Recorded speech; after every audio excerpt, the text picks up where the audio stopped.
In every American town of the 19th century and well into the 20th, one building always stood near the center of things, near the livery stable or the crossroads, with smoke coming from its chimney and the ring of hammer on anvil sounding from inside. That was the blacksmith shop, and the man who worked there was among the most essential workers in the community. He shod the horses that carried people and goods. He made and repaired the tools that farmed the fields. He forged the hinges, latches, and hardware that hung on every door in town. He mended what broke and kept the whole physical infrastructure of American life running for 200 years. Here is what most modern accounts miss. The blacksmith was not a folk artist.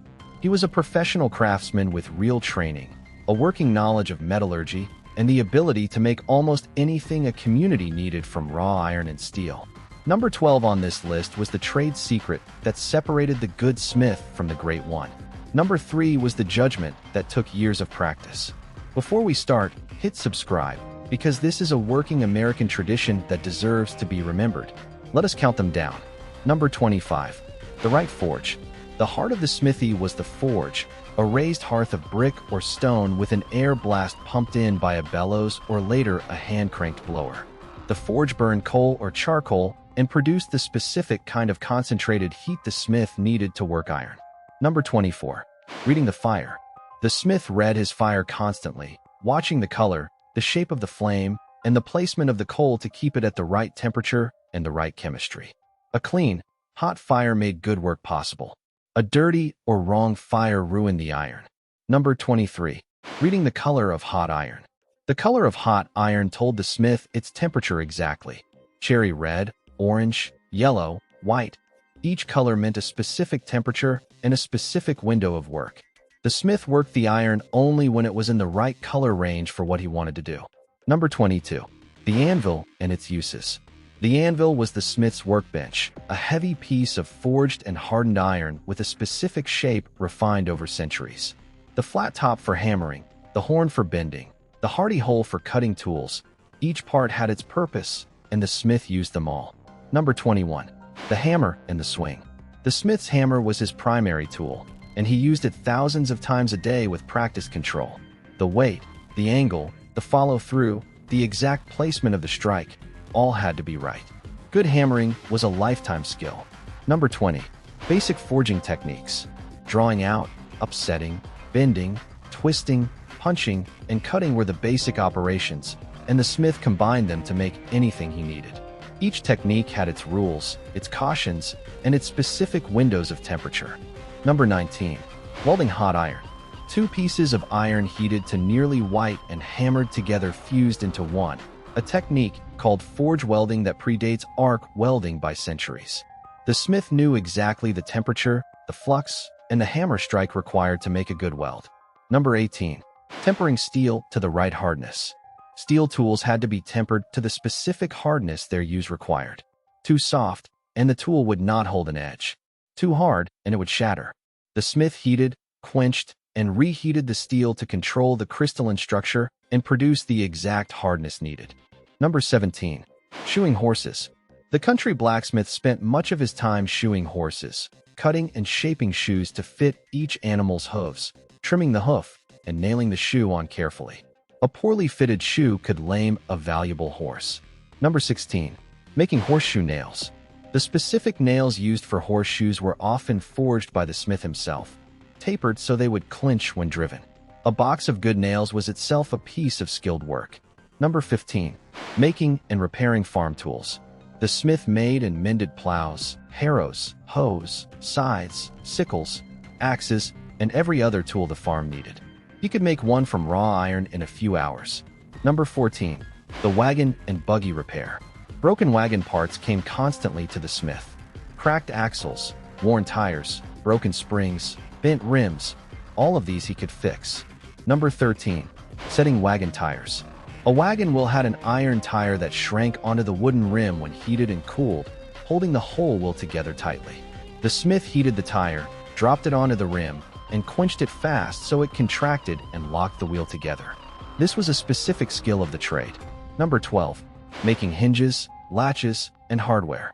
The smith made the hinges, latches, hooks, and hardware that hung on every door in town. Each piece was made by hand, fitted to the specific job, and could last for a century if made well. Number 11. The custom job. Beyond the standard work, the smith did custom jobs, making whatever a customer needed from a description and a rough sketch.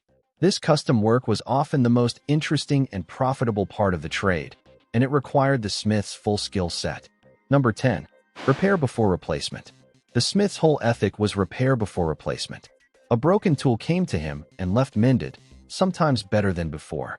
This ethic kept the community's tools working for decades and was completely at odds with the modern replacement culture. Number 9. The apprentice and the shop. Most smiths took apprentices, young men who worked and learned in the shop for years before being considered journeymen. The apprentice system passed the knowledge down carefully, and it produced smiths of consistent quality. Number 8. Keeping the shop and the tools.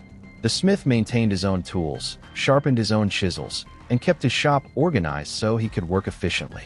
A well-kept shop was itself a sign of a serious craftsman. Number 7.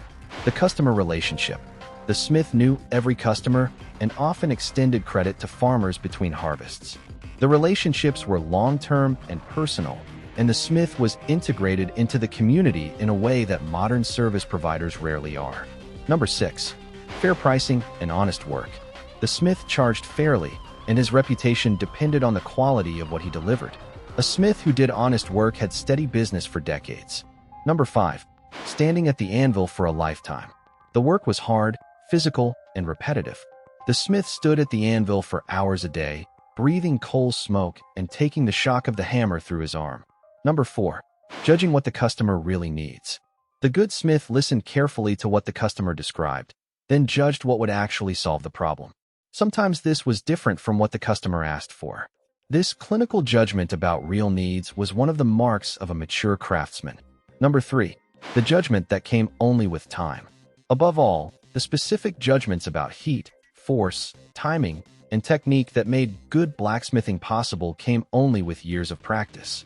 The apprentice learned the basics fast, but real mastery took a decade or more, and the top smiths practiced their craft for their whole working lives. Number 2. The pride in the work. The smith took real pride in what came off his anvil. A well-forged hinge, a properly shaped horseshoe, a finely tempered chisel, each represented skilled work, and the smith could point to items around the town that he had made 20 years earlier. That pride was earned through the doing. Number 1. Keeping the town running for 2 centuries. Above everything else, the American blacksmith kept the physical infrastructure of every American town running for 200 years. Every horse, every wagon, every tool, every piece of hardware went through his shop at some point. Without him, the country could not have functioned, and his replacement by industrial manufacturing and the automobile was a genuine loss even as it was progress. The forgetting came in the 20th century as the automobile replaced the horse, as manufactured hardware replaced custom work, and as the trade knowledge faded within a generation. A few blacksmiths still work today, making decorative pieces or specialty tools, but the working village smith is essentially gone. Here is your challenge. Visit a working blacksmith shop if you can find one. Read one book on the trade. Learn to identify hand-forged work when you see it. Tell me in the comments if your family had a blacksmith in the tree, because somebody may have known every skill on this list. That knowledge did not die. It just went quiet. It is time to start listening again.